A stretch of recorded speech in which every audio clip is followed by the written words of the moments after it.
महाराष्ट्र का विधानसभा चुनाव भतीजावाद की पॉलिटिकल पिक्चर का क्लाइमैक्स बन गया है। पवार परिवार की पारिवारिक राजनीति में एक नए भतीजे का पर्दापण हुआ और वो हैं युगेंद्र पवार, जो अजीत पवार के सगे भतीजे हैं। ठीक उसी तरह जैसे शरद पवार के भतीजे अजीत पवार हैं, बारामती के सबसे रसूखदार परिवार में ऐसी सियासी कुश्ती छिड़ी है कि शरद और अजीत में शह मात का दांव अब चरम पर है। बारामती सीट से पिछली बार की तरह अब की बार भी एनसीपी से अजीत पवार घड़ी निशान पर चुनाव लड़ रहे हैं, लेकिन उनके खिलाफ विपक्ष से कोई और नहीं बल्कि उनके ही भतीजे युगेंद्र पवार चुनावी मैदान में आ चुके हैं। ये शरद पवार के हिस्से वाली एनसीपी के उम्मीदवार हैं। वैसे इसी साल लोकसभा चुनाव में बारामती सीट पर मुकाबला भले ही सुनेत्रा पवार और सुप्रिया सूले के बीच था, लेकिन असली लड़ाई तो चाचा और भतीजा में थी, यानी कि अजीत पवार और शरद पवार के बीच, और इसमें भतीजे अजीत पर चाचा शरद भारी पड़े।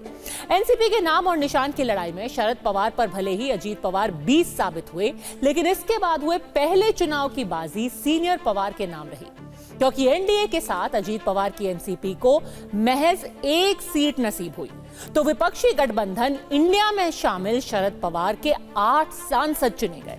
ऐसे में अजीत पवार के लिए विधानसभा चुनाव अब एक करो या मरो जैसी स्थिति बन गई है, क्योंकि अगर वो भतीजे युगेंद्र से हार गए तो उन्हें सियासी जीवनदान के लिए एक बार फिर शायद चाचा शरद पवार की शरण में ही जाना होगा, क्योंकि हार की सूरत में महायुति में भी उनकी अहमियत खत्म हो सकती है। लेकिन अगर अजीत खुद चुनाव जीते और पार्टी ने भी अच्छा प्रदर्शन किया, तब वो दोनों, उनके दोनों हाथ में फायदे वाले लड्डू ही होंगे। फिलहाल अजीत पवार शिवसेना और बीजेपी के साथ गठबंधन में सीटों की गुत्थी सुलझाने में जुटे हैं, तो भतीजे और विरोधी दल के उम्मीदवार युगेंद्र उन्हें बारामती में उलझाने। पण एक आम्हाला आत्मविश्वास आहे की पवार साहेब आमच्या पाठीमागे आहेत आणि संपूर्ण बारामतीची जनता आणि महाराष्ट्राची जनता साहेबांच्या पाठीशी असल्यामुळे नक्कीच आम्हाला तिथं विजय मिळेल। ये तो बात हुई बारामती की, पर भतीजावाद की लड़ाई महाराष्ट्र की एक और हाई प्रोफाइल सीट पर है, और वो सीट है ठाणे की कोपरी पंच पखाड़ी, जहां से शिवसेना प्रमुख और मुख्यमंत्री एकनाथ शिंदे उम्मीदवार हैं। लेकिन उनके खिलाफ शिवसेना यूबीटी ने एक बड़ा दाव चला है। एकनाथ शिंदे को उन्हीं के गढ़ में घेरने के लिए उद्धव ठाकरे ने केदार दीघे को उतारा है।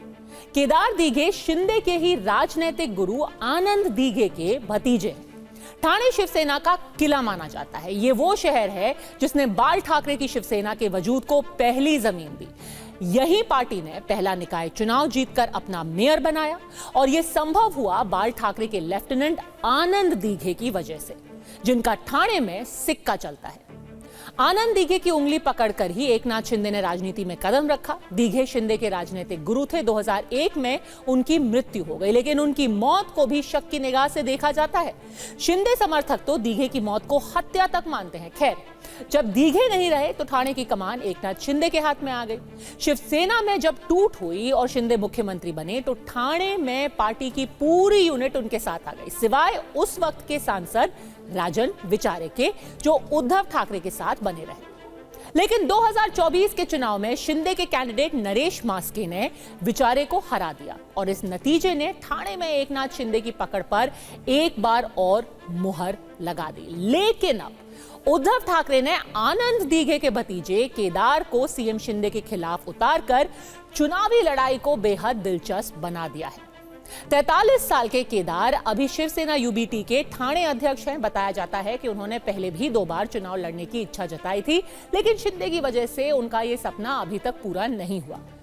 इस सपने को अब उद्धव ठाकरे ने पूरा किया है, लेकिन कोपरी पंच पखाड़ी सीट पर एकनाथ शिंदे को हराना आसान नहीं होगा। हालांकि केदार दीघे दावा कर तो रहे हैं कि बस बाजी पलटनी ही वाली है।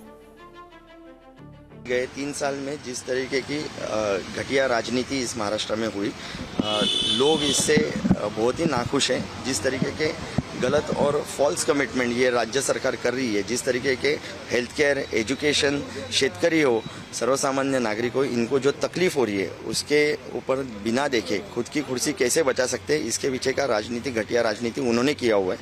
तो लोग सही तरीके से इस आने वाले विधानसभा चुनाव में उतरेंगे, और हम लोग जिस तरीके से सच्चाई की राह पे चल रहे हैं, तो सच्चाई को जरूर जीत मिलेगी, ये मुझे मालूम है। भतीजावाद की जंग में ही बाजी पलटने वाला खेल महाराष्ट्र के नासिक में भी खेला जा रहा है। यहां अजीत पवार के एनसीपी के मुंबई अध्यक्ष समीर भुजबल बागी बन गए। उन्होंने पार्टी और पद छोड़ दिया, लेकिन इस बगावत के पीछे की असली कहानी शायद कुछ और ही है। दरअसल एनसीपी के कद्दावर नेता और शिंदे सरकार में मंत्री छगन भुजबल के भतीजे समीर ने निर्दलीय चुनाव लड़ने का ऐलान किया है। समीर नासिक जिले की नंदगांव सीट से चुनाव लड़ेंगे, जो महायुति में शिवसेना के खाते की सीट है। यहां से पार्टी ने एक बार फिर सुहास कांदे को ही मौका दिया है। सुहास कांदे ने नंदगांव सीट पर 2019 के चुनाव में छगन भुजबल के ही बेटे पंकज को हराया था। एक वक्त था जब सुहास भुजबल परिवार के करीबी हुआ करते थे, लेकिन बाद में उन्होंने राज ठाकरे की पार्टी एमएनएस से अपना पॉलिटिकल करियर शुरू किया। फिर शिवसेना में शामिल हो गए और भुजबल परिवार के कट्टर विरोधी बन गए। महाराष्ट्र में जब उद्धव ठाकरे की अगुवाई में एमवीए सरकार बनी और छगन भुजबल नासिक जिले के गार्जियन मंत्री बने, तो सुहास कांदे इसके खिलाफ बॉम्बे हाई कोर्ट तक गए थे। लेकिन वक्त ऐसा बदला कि शिवसेना टूटी, फिर एनसीपी में भी टूट हुई। इस दौरान छगन भुजबल अजीत पवार के साथ हो गए और फिर सुहास कांदे और भुजबल परिवार महायुति की छतरी के नीचे आ गए।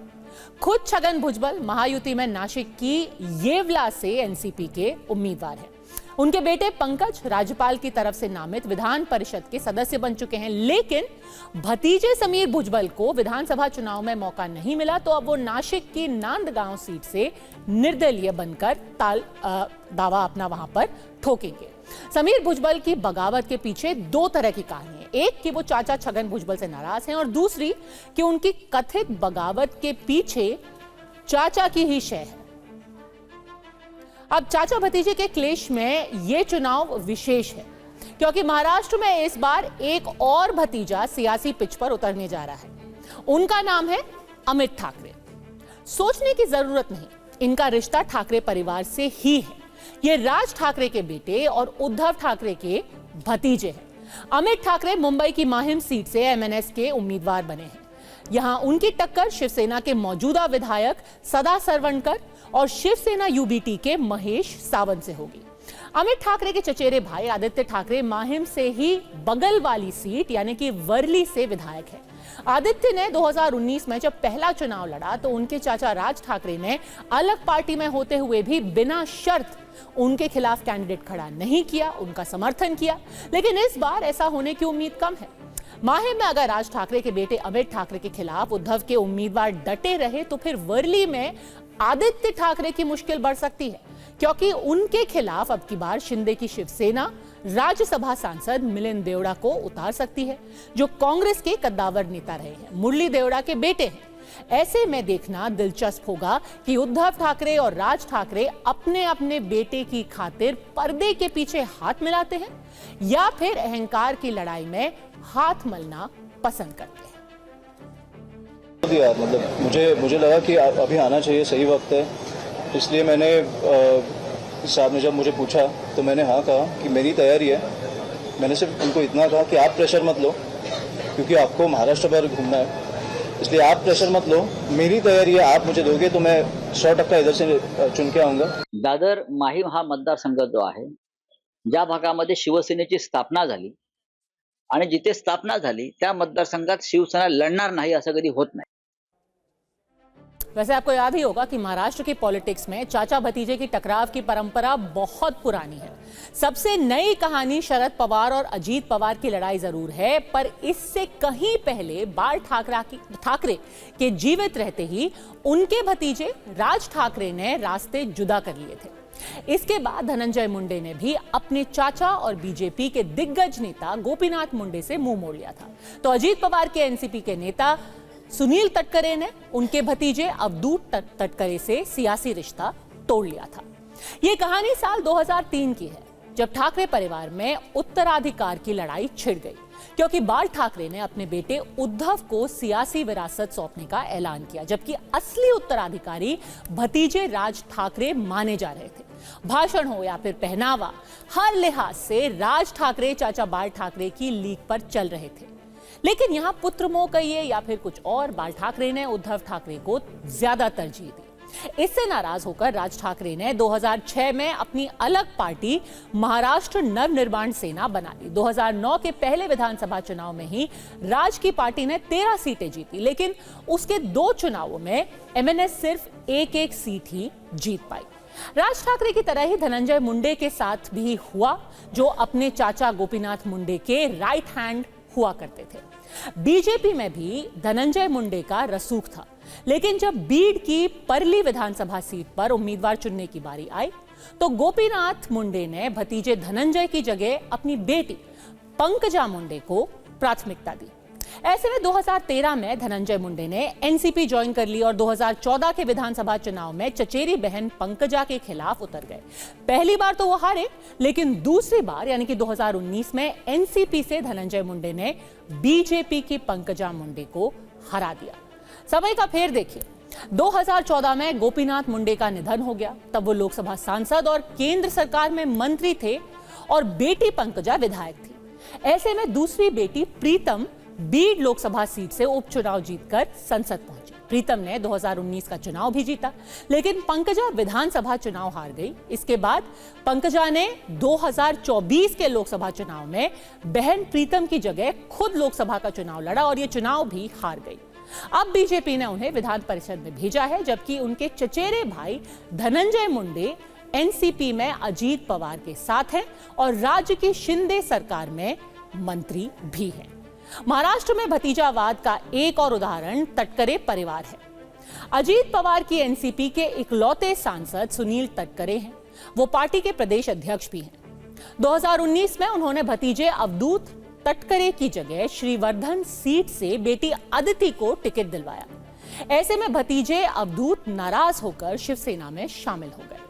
महाराष्ट्र में चाचा और भतीजे की सियासी अदावत पुरानी है। 18वीं सदी में यह सूबा चाचा भतीजे के सबसे क्रूर झगड़े का गवाह बना, जब 18 साल के पेशवा नारायण राव की हत्या कर दी गई। जानते हैं उनकी हत्या में किसका हाथ था? तो वो थे पेशवा नारायण राव के ही चाचा रघुनाथ राव, जिन्होंने गद्दी के लिए अपने भतीजे की हत्या करवाई। तब रघुनाथ राव ने भतीजे नारायण की काका माला वाचवा यानी कि चाचा मुझे बचा लो की गुहार भी अनसुनी कर दी। अतीत से वर्तमान तक भारत की राजनीति में चाचा और भतीजे में कभी दोस्ती तो कभी दुश्मनी होती रही है। यूपी विधानसभा के उपचुनाव में करहल सीट से समाजवादी पार्टी ने तेज प्रताप यादव को टिकट दिया है, जो अखिलेश यादव के भतीजे हैं। 2024 के लोकसभा चुनाव में तेज प्रताप को मैनपुरी सीट से उम्मीदवार बनाया गया था, लेकिन फिर अखिलेश का मन बदला और वो खुद ही चुनावी मैदान में उतर गए। तब वो खुद करहल सीट से विधायक थे। सांसद बनने के बाद अखिलेश ने विधायक पद से इस्तीफा दे दिया और अब भतीजे तेज प्रताप को विधानसभा का टिकट थमा दिया है। इससे पहले अखिलेश यादव की अपने चाचा शिवपाल से लड़ाई भी दुनिया देख चुकी है, जो समाजवादी पार्टी के नेतृत्व को लेकर छिड़ी थी। कहा जाता है कि मुलायम सिंह यादव अपने छोटे भाई शिवपाल के साथ थे, लेकिन अखिलेश ने चाचा और पिता की मंशा पूरी नहीं होने दी और खुद पार्टी के अध्यक्ष बन गए। ऐसे में नाराज शिवपाल ने अलग पार्टी भी बनाई, जो सफल खास हुई नहीं। तो अब वो वापस समाजवादी पार्टी में आकर भतीजे के नेतृत्व को कबूल कर चुके हैं। चाचा भतीजे की जंग का एक और किस्सा बिहार का है, जहां 2020 में रामविलास पासवान के निधन के बाद एलजेपी पर कब्जे की जंग शुरू हो गई। रामविलास के बेटे चिराग पासवान पर चाचा पशुपति पारस भारी पड़े, लेकिन 2024 में समय ने करवट ली और चिराग की किस्मत पलटी तो ना सिर्फ रसूख लौटा, बल्कि आज केंद्र सरकार में चिराग कैबिनेट मंत्री भी बन गए। हरियाणा में ओम प्रकाश चौटाला की पार्टी आईएनएलडी में ऐसी रार छिड़ी कि उनके बेटे अभय चौटाला ने भतीजे दुष्यंत चौटाला को पार्टी से ही बाहर कर दिया। ऐसे में दुष्यंत ने अलग पार्टी जेजेपी बनाई। 2019 में 10 विधायकों के साथ बीजेपी के साथ गठबंधन की सरकार में डिप्टी सीएम भी बने, लेकिन 2024 में दुष्यंत की किस्मत दगा दे गई और वो खुद बुरी तरीके से हारे। जेजेपी का खाता भी चुनाव में खुल नहीं पाया। एक वक्त था जब पंजाब में शिरोमणि अकाली दल की तूती बोलती थी। प्रकाश सिंह बादल पार्टी के सबसे बड़े नेता और मुख्यमंत्री थे, तो उनके भतीजे मनप्रीत बादल भी विधायक और मंत्री। लेकिन प्रकाश सिंह बादल ने बेटे सुखबीर बादल को ही उत्तराधिकारी बनाया। 2010 में बादल परिवार में ऐसी खटपट हुई कि मनप्रीत को अकाली दल से बाहर कर दिया। ऐसे में उन्होंने पहले खुद की पार्टी बनाई, फिर कांग्रेस में शामिल हो गए और कांग्रेस की अमरिंदर सरकार में मंत्री बने। लेकिन 2022 में आम आदमी पार्टी से चुनाव हारने के बाद उन्होंने पाला बदल लिया और इन दिनों बीजेपी में है। मनप्रीत को बीजेपी ने गिद्दरबाहा विधानसभा सीट के उपचुनाव में उम्मीदवार भी बनाया है। पुत्र मोह में तो महाभारत हो चुकी है। आपने कहानी सुनी होगी, टीवी पर सीरियल भी देखा होगा। अगर धृतराष्ट्र ने पांडवों की 5 गांव वाली मांग मान ली होती, बेटे दुर्योधन के हट को गले ना लगाया होता, पांडवों को उनके हक से दूर ना किया होता, तो हस्तिनापुर की लड़ाई भी नहीं हुई होती। तब खूनी युद्ध हुआ था और अब उत्तराधिकार की लड़ाई में पिछड़े भतीजे या तो अजीत पवार जैसे पार्टी पर कब्जा जमा लेते हैं या फिर चिराग पासवान की तरह मौके का इंतजार करते हैं या फिर धनंजय मुंडे की तर्ज पर विरोधी खेमे से हाथ मिला लेते हैं। और खास तौर पर अगर महाराष्ट्र की राजनीति की बात करें तो वो तो अब ऐसी हो गई है कि भले से ही आपका भतीजा हो, चाचा हो, परिवार, रिश्तेदारी, दोस्ती कुछ भी पक्की नहीं रह गई। और अब परवा देशकी के दूसरे हिस्से में कश्मीर में पाकिस्तान से हो रहे आतंकी निर्यात पर एक विशेष रिपोर्ट आपको दिखाते हैं। सर्दियां शुरू होते ही एलओसी के उस पार टेरर कैंपों में हलचल भी बढ़ गई है। पीओके में ट्रेनिंग पाए आतंकी घुसपैठ की सबसे बड़ी कोशिश कर रहे हैं। पाकिस्तान से आए आतंकी घाटी में घात लगाकर टारगेट किलिंग कर रहे हैं। 9 दिन पहले जम्मू कश्मीर में नई सरकार बनी है। 10 दिन पहले पाकिस्तान में एससीओ की मीटिंग हुई है और पिछले 7 दिनों में आतंकवादी एलओसी के पास 4 बड़े हमले कर चुके हैं। आतंकी हमलों में पाकिस्तान कनेक्शन एकदम साफ हो गया है। देखिए कि कैसे पाकिस्तान का आतंक इस बार किस बैसाखी पर सवार होकर आया है।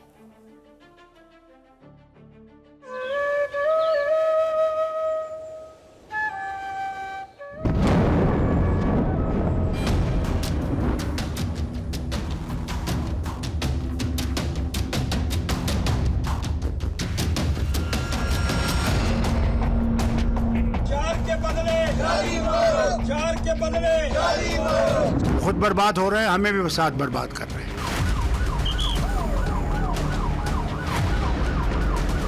गुलमर्ग के इलाके में इस समय हम मौजूद हैं। इन्हीं जंगलों के सहारे वो यहाँ पहुंचकर फिर इन रिहायशी इलाकों में जाते हैं। We have inducted additional forces and we are confident that we will handle this situation.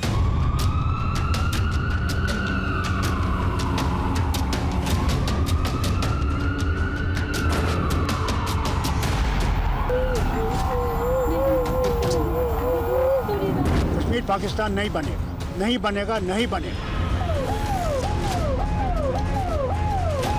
खतरे और चुनौतियां कितनी भी बड़ी हो, हमारे जवानों के अडिग प्रण के सामने वो टिक नहीं पाएगी। जम्मू कश्मीर के गुलमर्ग में एक बार फिर आतंकी हमला हुआ। आतंकियों ने एलओसी के पास गुलमर्ग के नागिन इलाके में सेना की गाड़ी पर घात लगाकर हमला किया।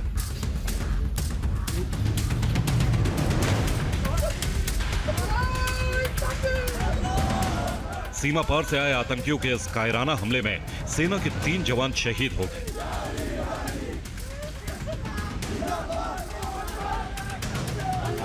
घाटी में आतंकियों के सबसे नए हमले में 2 पोटर भी मारे गए। लेकिन यह अकेला हमला नहीं है। जम्मू कश्मीर में सिर्फ 9 दिन पहले यानी 16 अक्टूबर को नई सरकार बनी है और पिछले 7 दिन में ही कश्मीर घाटी में 4 बड़े आतंकी हमले हो चुके हैं। 18 अक्टूबर को जम्मू कश्मीर के शोपिया में टारगेट किलिंग की गई। आतंकियों ने एक प्रवासी युवक की हत्या की, यानी बाहर से आए लोगों को टारगेट किया। 20 अक्टूबर को आतंकियों ने गांदरबल में कश्मीर के डॉक्टर, एमपी के इंजीनियर और पंजाब बिहार के 5 मजदूरों की जान ले ली। इस हमले की जिम्मेदारी लश्कर ए तैयबा के नए चेहरे द रेजिस्टेंस फ्रंट यानी टीआरएफ ने ली। 24 अक्टूबर को दक्षिण कश्मीर के पुलवामा जिले के बटकुंड में आतंकियों ने एक मजदूर को गोली मार दी और उसके बाद 24 अक्टूबर की शाम को गुलमर्ग में आतंकी हमला हुआ, जिसमें 3 जवान शहीद हो गए। आतंकियों ने कुल 5 लोगों की जान ले ली। सेना के सूत्रों के मुताबिक पाकिस्तान से आए 3 आतंकियों ने गुलमर्ग में एलओसी के पास सेना की गाड़ी पर घात लगाकर हमला किया। अंदेशा है कि इन आतंकियों ने उत्तरी कश्मीर के बोटा पथरी सेक्टर से घुसपैठ की थी।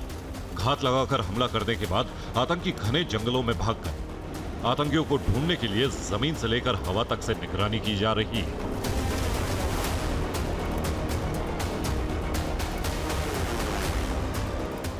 What I can inform you is that we took stock of yesterday in the UHQ meeting, took stock of the new challenges, the modus operandi of the terrorists, the support he is likely to be getting from across the line of control or the border, and I chalked out a manner or a strategy to deal with it. Pakistan से आए आतंकी इस बार target killing कर रहे हैं। निशाने पर गैर कश्मीरी हैं। आतंकी कश्मीर में काम कर रहे प्रवासी मजदूरों या बाहरी लोगों को टारगेट कर रहे हैं। आतंकियों का नंबर 2 टारगेट कश्मीर में अपने घरों की तरफ लौटते कश्मीरी पंडित हैं। पाकिस्तान से आए आतंकी जम्मू कश्मीर के सरकारी अफसरों, सेना के जवानों और जम्मू कश्मीर पुलिस के जवानों और अधिकारियों पर भी घात लगाकर हमला कर रहे हैं। गुलमर्ग के इलाके में इस समय हम मौजूद है। ये गुलमर्ग से नीचे आते हुए यहाँ रिहायशी इलाका है, यानी जो आतंकी जब घुसपैठ करते हैं ऊपर सरहदी लाइन ऑफ कंट्रोल के इलाके से, उसके बाद इन्हीं जंगलों के सहारे वो यहाँ पहुंचकर फिर इन रिहायशी इलाकों में जाते हैं। 7 दिनों में 4 बड़े आतंकी हमले हो चुके हैं। आतंकियों ने एलओसी के पास त्राल, पुलवामा और गांदरबल में हमले किए हैं। पाकिस्तान से घुसपैठ करके आए आतंकियों ने 2 से 3 सदस्यों के छोटे छोटे ग्रुप बना लिए हैं। सूत्रों के मुताबिक कश्मीर में पाकिस्तान से ऑपरेट होने वाले आतंक के स्लीपर सेल एक बार फिर एक्टिव हो गए हैं। Bureau report, TV9 Bharatvarsh. पिछले 24 घंटों से गुलमर्ग में पाकिस्तान से आए आतंकियों को ढूंढने के लिए बड़ा सर्च ऑपरेशन चल रहा है। आतंकियों को ढूंढकर मार गिराने का स्पष्ट आदेश है। गुलमर्ग के आसपास के घने जंगल में हेलीकॉप्टर और ड्रोन से 3 आतंकियों की तलाश हो रही है। आतंकियों को ढूंढने के लिए एलओसी के आसपास के घरों में भी तलाशी अभियान जारी है। इस बीच फारूक अब्दुल्ला ने आज कहा कि पाकिस्तान ये सब बंद करे, अगर नहीं माना तो कहीं का नहीं रहेगा। लेकिन सवाल यह है कि चुनाव के तुरंत बाद एससीओ और ब्रिक्स की बैठक होते ही और सर्दियां आते ही कश्मीर से काफी हद तक मिट चुका आतंक इस वक्त वापस कैसे लौट आया?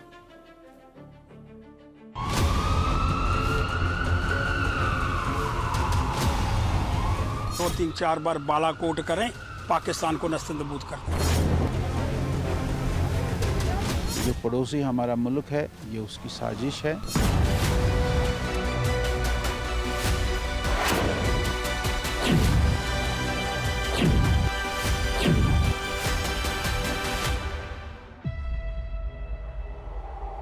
सर्दियां शुरू होने वाली है।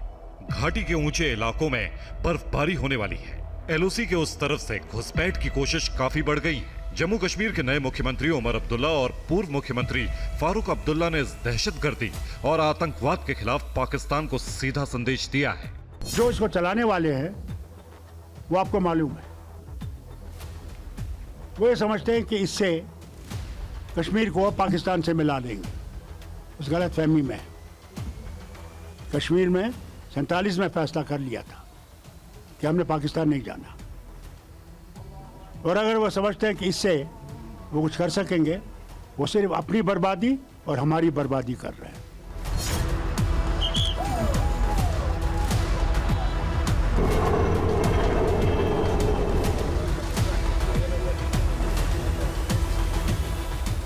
पाकिस्तान ने जम्मू कश्मीर में आतंक का पुराना खेल फिर शुरू कर दिया है, लेकिन भारतीय सेना एक बार फिर जम्मू कश्मीर में दाखिल हुए पाकिस्तानी आतंकियों को पूरी तरह कुचलने के लिए तैयार है। सेना की तरफ से कहा गया है कि जम्मू कश्मीर में पिछले 5 वर्षों में 720 आतंकी मारे गए और आतंक का कमांड सेंटर अब पाकिस्तान के एबटाबाद में शिफ्ट हो गया है। What actually has happened over the last 5 years in the Jammu and Kashmir is a large number of terrorists, almost 720 have been neutralized. We have inducted additional forces and we are confident that we will handle this situation. Pakistan में SCO का सम्मेलन होने के तुरंत बाद कश्मीर में आतंकी हमले बढ़े। 16 अक्टूबर को इस्लामाबाद में हुए SCO सम्मेलन में पाकिस्तान के प्रधानमंत्री शहबाज शरीफ ने अमन, शांति और भाईचारे की बड़ी बड़ी बातें की। उसके बाद गांदरबल, त्राल और गुलमर्ग में एक के बाद एक पाकिस्तान से घुसपैठ करके आए आतंकियों ने ये सबूत दे दिया कि पाकिस्तान कभी नहीं सुधर सकता। इसलिए गृह मंत्री अमित शाह ने भी साफ साफ कह दिया कि इन आतंकी हमलों में शामिल आतंकियों को ऐसा सबक सिखाया जाएगा कि उनके आका याद रखेंगे। सभी खतरे हमारे सामने चुनौती बनकर खड़े हैं, परंतु मैं आज यहाँ से देश की जनता को आश्वस्त करना चाहता हूँ, खतरे और चुनौतियाँ कितनी भी बड़ी हो, हमारे जवानों के अड़िग प्रण के सामने वो टिक नहीं पाएगी। देश सुरक्षित रहेगा, आगे बढ़ता रहेगा और अपने लक्ष्यों को प्राप्त कर रहेगा। आतंकियों को मार गिराने का आदेश दिया जा चुका है। हमले वाली जगहों के आसपास के रास्ते सील कर दिए गए हैं। LOC के पास तलाशी अभियान जारी है। बारामूला के जंगलों में हेलीकॉप्टर से आतंकियों को ढूंढा जा रहा है। पाकिस्तान में बैठे आका ज्यादा दिनों तक इन आतंकी गुर्गों को बचा नहीं पाएंगे। इलाका पुंछ के साथ भी कनेक्टेड है, क्योंकि साफ तौर पर आप देख सकते हैं पहाड़ी इलाका है। एक बार मेरे कैमरा पर्सन दिखाएं, सुरक्षा बल जो है लगातार यहाँ पर एक्शन में है और इसी तरह का एक्शन लगातार टंगमर्ग से लेकर गुलमर्ग और बूटापथरी के इलाके तक देखने को मिल रहा है। पाकिस्तान और आतंकियों को बहुत जल्दी समझ आ जाएगा कि ये पुराना कश्मीर नहीं, अब हालात बदल चुके हैं। अब आतंकियों का छुपे रहना और स्लीपर सेल से लोकल सपोर्ट मिलना इतना आसान नहीं। पिछले 7 दिनों में गांदरबल, त्राल और गुलमर्ग में हुए 4 आतंकी हमलों के बाद जम्मू कश्मीर के लोग पाकिस्तान और आतंकियों की मदद करने वालों के खिलाफ नारे लगाने लगे। ये जो घटनाएं लगातार घट रही हैं, क्यों घट रही हैं, कौन जिम्मेवार है? और इसके बदले के वो आए, इसके बदले हम वहां जाएं और 2, 3, 4 बार बालाकोट करें, पाकिस्तान को नस्तनबूद कर दें। पाकिस्तान ने एक बार फिर जम्मू कश्मीर में पूरी ताकत से आतंक की सप्लाई शुरू कर दी, क्योंकि आतंक को पाकिस्तान की सेना बैसाखी की तरह इस्तेमाल कर रही है। Bureau report, TV9 भारतवंश। अक्टूबर में आतंकियों ने इस साल के सबसे बड़े हमलों को अंजाम दिया है। पिछले 7 दिन में हुए 4 बड़े आतंकी हमलों में 14 लोगों की जान जा चुकी है। इससे पहले अप्रैल में भी टारगेट किलिंग की कम से कम 3 घटनाएं हुई थी। टारगेट किलिंग पाकिस्तान की कश्मीर में अशांति फैलाने की एक नई साजिश है। आतंकियों के निशाने पर कश्मीरी पंडितों, प्रवासी कामगार, सरकार या पुलिस में काम करने वाले स्थानीय मुसलमान हैं। किसी को कोई शक नहीं है कि इन आतंकी हमलों के पीछे पाकिस्तान से ऑपरेट होने वाले आतंक का नेटवर्क है। दुनिया के हर बड़े मंच से दुत्कार खाने के बाद पाकिस्तान आतंकवाद को बैसाखी की तरह इस्तेमाल कर रहा है। कश्मीर पाकिस्तान नहीं बनेगा, नहीं बनेगा। हमें मेहरबानी करके इज्जत से रहने दीजिए, तरक्की करने दीजिए। जब तक आप ये हम लोगों को मुसीबत में डालते रहेंगे। 47 से आपने शुरू किया, कबाली भेजे, बेगुनाहों को मरवाया, क्या पाकिस्तान बना? जब ये 75 साल में पाकिस्तान नहीं बना, आज कैसे बनेगा? अल्लाह के वास्ते अपने मुल्क की तरफ देखिए, उसी तरक्की को कीजिए और हम लोगों को अपने खुदा के पास छोड़ दिए। इस आतंकवाद से ये नहीं बने। पाकिस्तान के लोग ही पाकिस्तान के कश्मीर राग से तौबा करने लगे हैं, क्योंकि पाकिस्तान में कर्ज, कंगाली और महंगाई के नए रिकॉर्ड बन रहे हैं। फिर भी पाकिस्तान भारत में आतंक फैला रहा है। इसकी एक नहीं बल्कि 4 ठोस वजह है। पाकिस्तान ने प्रोपेगेंडा फैलाया कि कश्मीर में लोकतंत्र की हत्या की जा रही है, लेकिन जम्मू कश्मीर में हुए फ्री एंड फेयर इलेक्शन के बाद पाकिस्तान का प्रोपेगेंडा पंचर हो गया, तो पाकिस्तान बौखला गया। इस्लामाबाद में हुई SCO समिट में पाकिस्तान ने चीन से अपनी करीबी दिखाने की कोशिश की, लेकिन ब्रिक्स समिट में भारत के प्रधानमंत्री नरेंद्र मोदी और चीन के राष्ट्रपति शी जिनपिंग के बीच हुई शिखर वार्ता के बाद पाकिस्तान बुरी तरह परेशान हो गया। भारत ने ब्रिक्स में पाकिस्तान की एंट्री की कोशिश को भी रोक दिया। अमेरिका और अरब देश पाकिस्तान से हाथ खींच चुके हैं।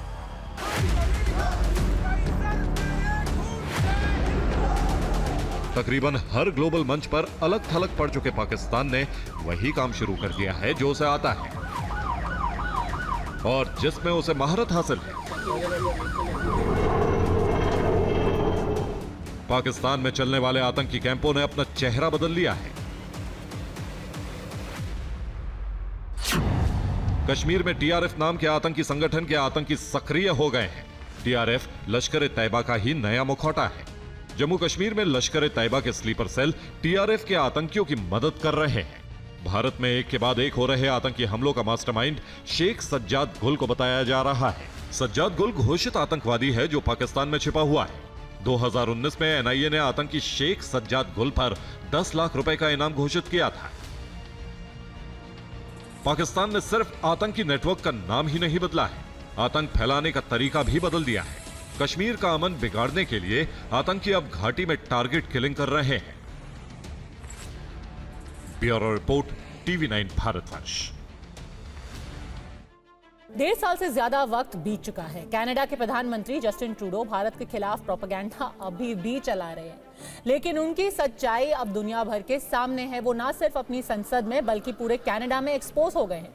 दरअसल कनाडा की मीडिया की रिपोर्ट में दावा किया गया है कि उन्होंने भारत के खिलाफ अमेरिकी अखबार को टॉप सीक्रेट डॉक्यूमेंट लीक कर दिए, सिर्फ इसलिए ताकि भारत को बदनाम करने का अपना इंटरनेशनल प्रोपेगेंडा वो चला सके।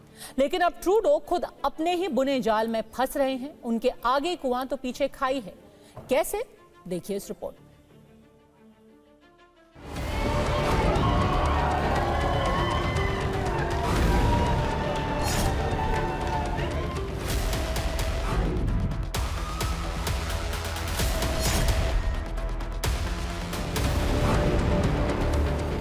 But there is a civic organization known as BOLO.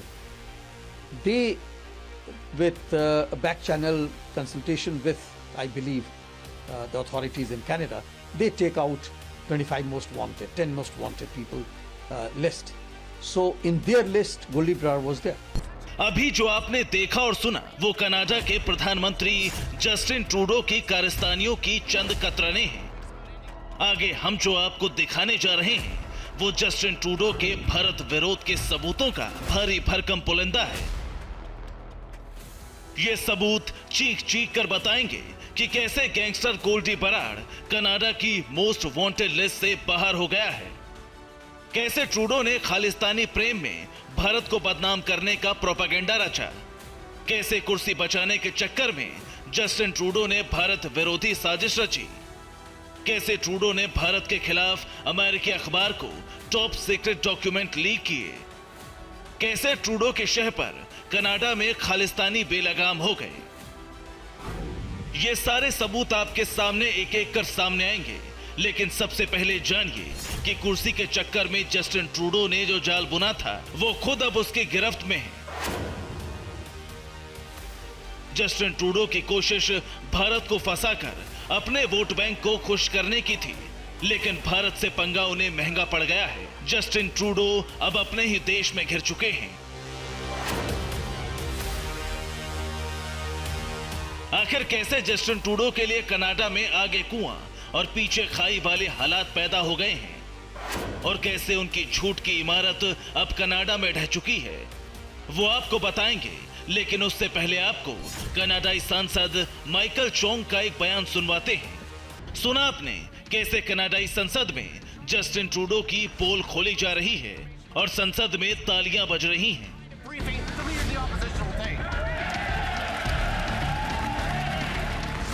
दरअसल कनाडाई संसद में ट्रूडो पर केस चलाए जाने की मांग उठ रही है, जिसकी वजह है गोपनीय जानकारी लीक करने के आरोप है कि उनकी सरकार ने भारत से जुड़ी सीक्रेट जानकारियां अमेरिकी अखबार वॉशिंगटन पोस्ट को दी, जबकि इसका कोई आधार ट्रूडो सरकार के पास नहीं था।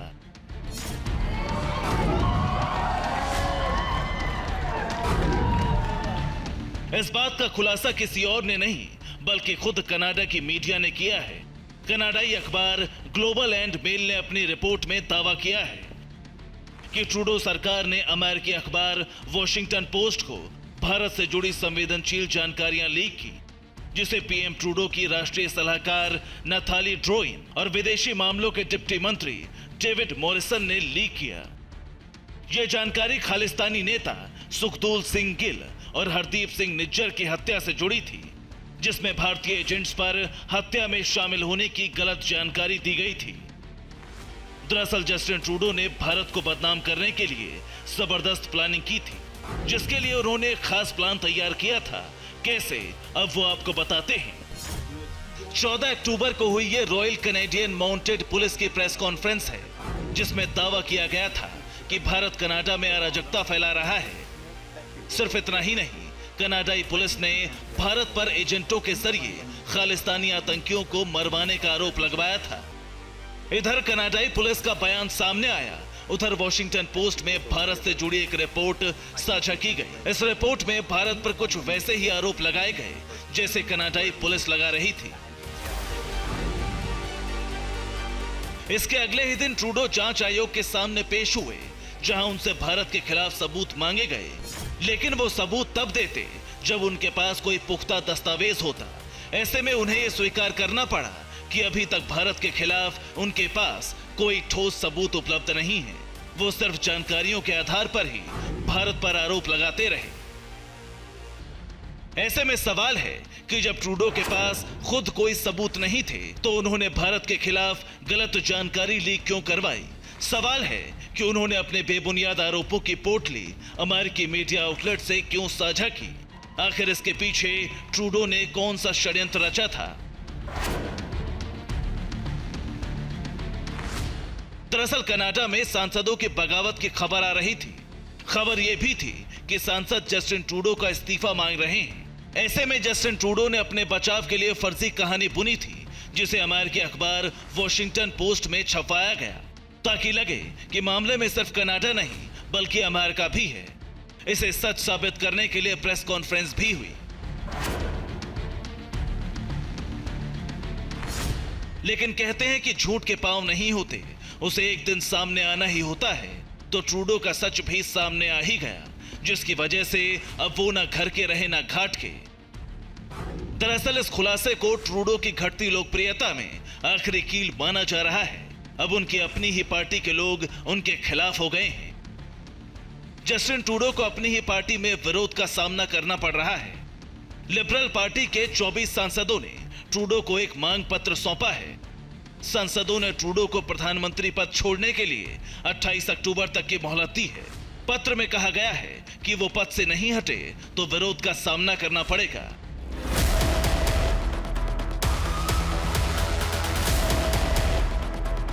ट्रूडो का झूठ बेनकाब होने की वजह से कनाडा को शर्मसार होना पड़ रहा है, जिससे उनकी लोकप्रियता लगातार घटती जा रही है। लेकिन इसके बाद भी वो भारत विरोधी एजेंडा छोड़ने के लिए तैयार नहीं। कैसे, वो आपको आगे बताएंगे।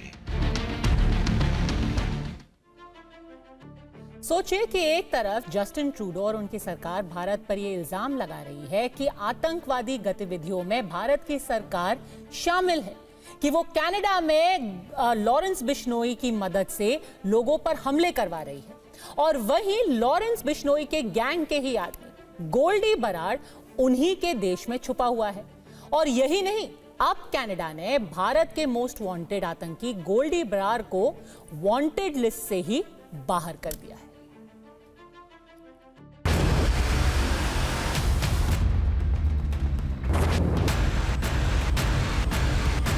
जस्टिन ट्रूडो का सच अब दुनिया के सामने आ चुका है, लेकिन उसके बाद भी वो भारत विरोधी साजिशों से बाज नहीं आ रहे।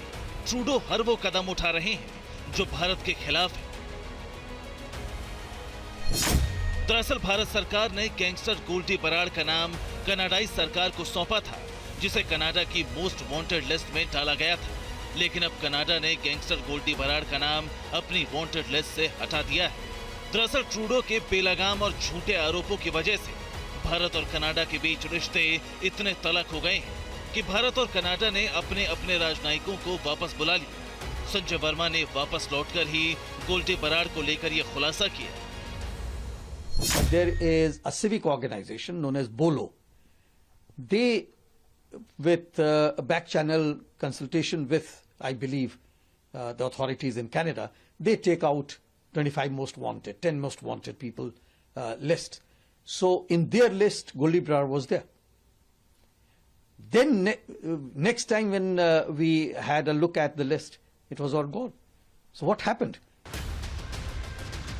गोल्डी बराड़ का नाम मई 2022 में पंजाबी गायक सिद्धू मूसेवाला की हत्या की जिम्मेदारी लेने के बाद चर्चा में आया था, जिसके बाद से वो भारत का मोस्ट वांटेड है। मोस्ट वांटेड लिस्ट से नाम हटाए जाने का मतलब है कि ट्रूडो सरकार उसे भी शय दे रही है।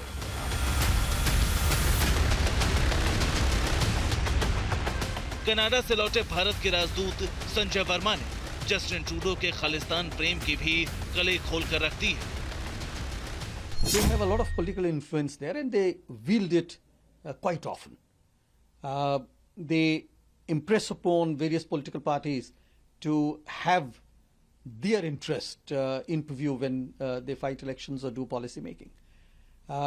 So that dependence certainly sort of smells off. दरअसल कनाडा में खालिस्तान समर्थकों का एक बड़ा वोट बैंक है। यही वजह है कि जस्टिन ट्रूडो का खालिस्तान प्रेम कम नहीं हो रहा है। वो खालिस्तानियों के पालन पोषण के लिए आतंकिया का पाकिस्तान का समर्थन लेने से भी नहीं चूक रहे। संजय वर्मा ने कनाडा के पाकिस्तान कनेक्शन से भी पर्दा उठा दिया है।